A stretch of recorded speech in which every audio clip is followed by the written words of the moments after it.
Mesdames, Messieurs, bonjour, très heureux de vous retrouver ici en direct donc de Villepinte dans le cadre de ce salon qu'on appelle le CIMA, ce salon que le monde entier nous envie et on va parler avec des experts de tout ce qui est lié à la co-construction des matériels. Effectivement, de plus en plus, on va rechercher comment les agriculteurs peuvent transmettre leurs informations aux manufacturiers, aux constructeurs pour améliorer.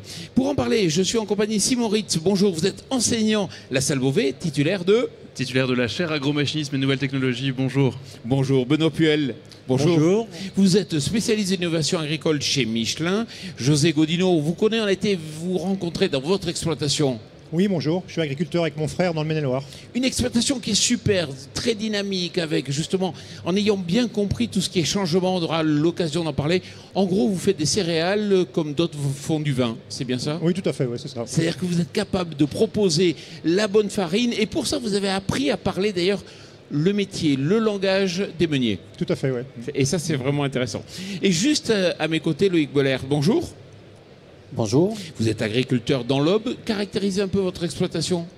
Donc je suis associé en GAEC avec mon frère Eddy.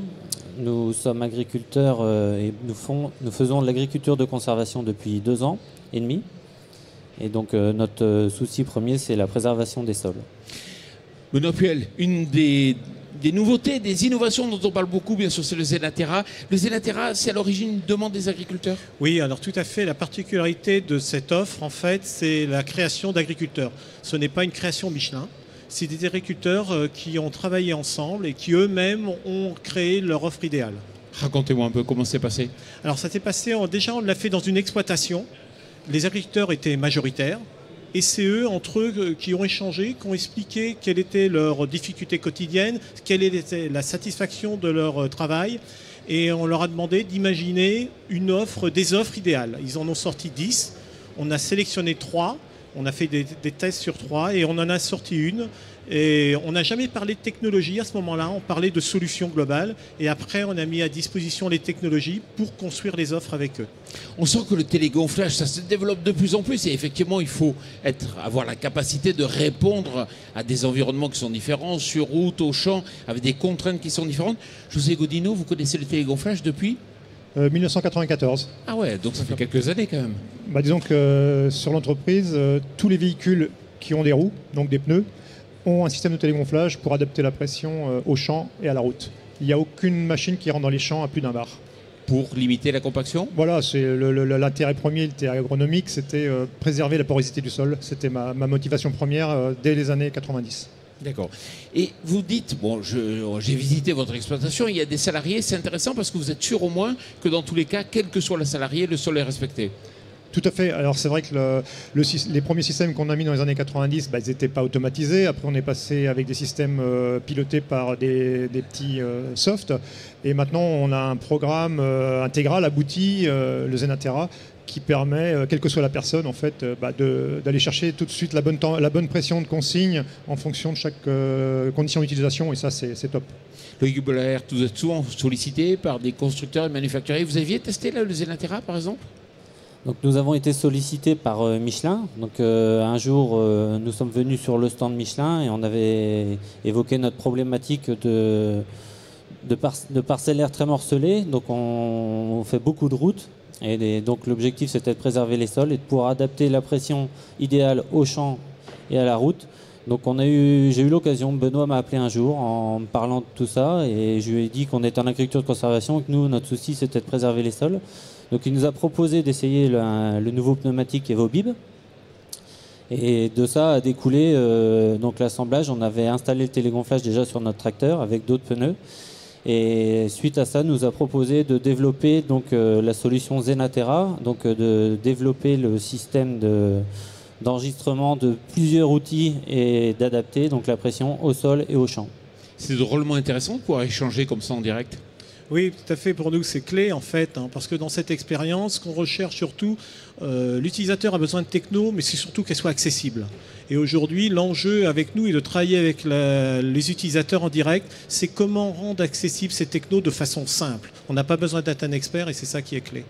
Simon Ritz, c'est vrai qu'on recherche le tout techno aujourd'hui, mais la simplicité aussi.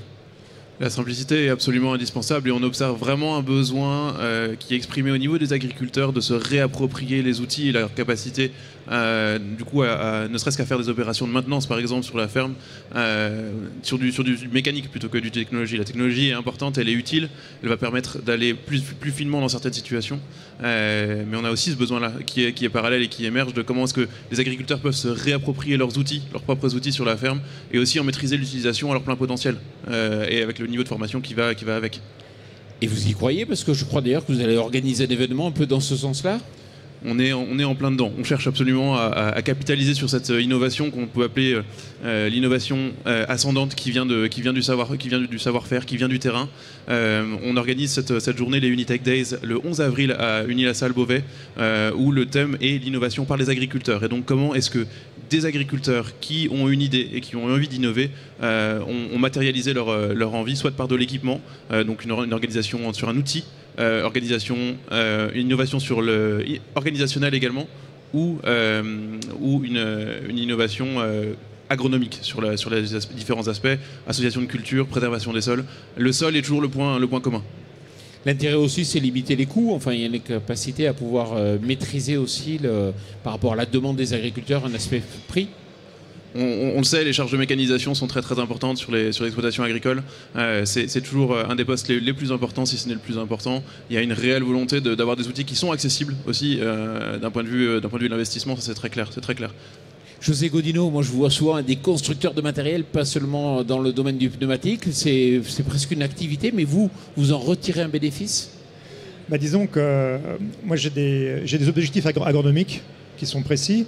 Et quand j'ai pas la solution, quand elle n'existe pas, je me rapproche souvent des constructeurs pour leur demander si ça les intéresse ou s'ils ont déjà ça dans les tuyaux. Et souvent, je participe au développement de la technologie pour la mettre sur le marché, l'aboutir. Et moi, ça me permet de la tester et d'en bénéficier rapidement. Souvent, c'est des technologies que j'attends depuis 5 ans, 10 ans. Voilà. Donc, quand on est agronome, on sent les besoins. On n'a pas l'outil industriel, donc voilà, on se rapproche des industriels, notamment ceux qui sont à l'écoute, pour avancer ensemble, quoi. Benoît Puel, intellectuellement, c'est intéressant aussi, parce que vous êtes au plus près du contact. Exact. Pour nous, c'est clé, parce qu'en fait, historiquement, quand on travaille toujours avec les clients, on allait tester des solutions. Que là, on travaille différemment, c'est le client qui crée sa solution, on la construit avec lui, et aujourd'hui, on va même plus loin, parce qu'aujourd'hui, c'est le client qui en parle.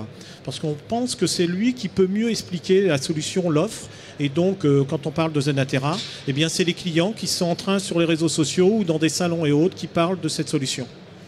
Alors, José Godino l'a dit, ce qui est intéressant, c'est que les salariés de son entreprise, au moins, quel que soit le niveau de conduite de l'engin, vous êtes sûr d'avoir la bonne pression. Est-ce que pour vous aussi, le côté automatisation a un intérêt?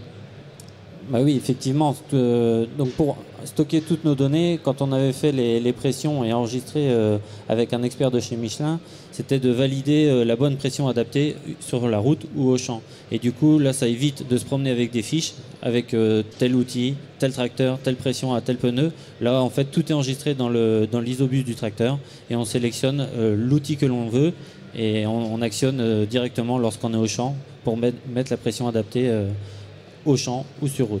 Bon, on pourra en parler longtemps, mais l'émission est terminée. On arrive à la fin de cette émission. Je vous remercie, messieurs, d'être venus ici débattre de cette question. Merci. Merci à vous. Au revoir. Merci.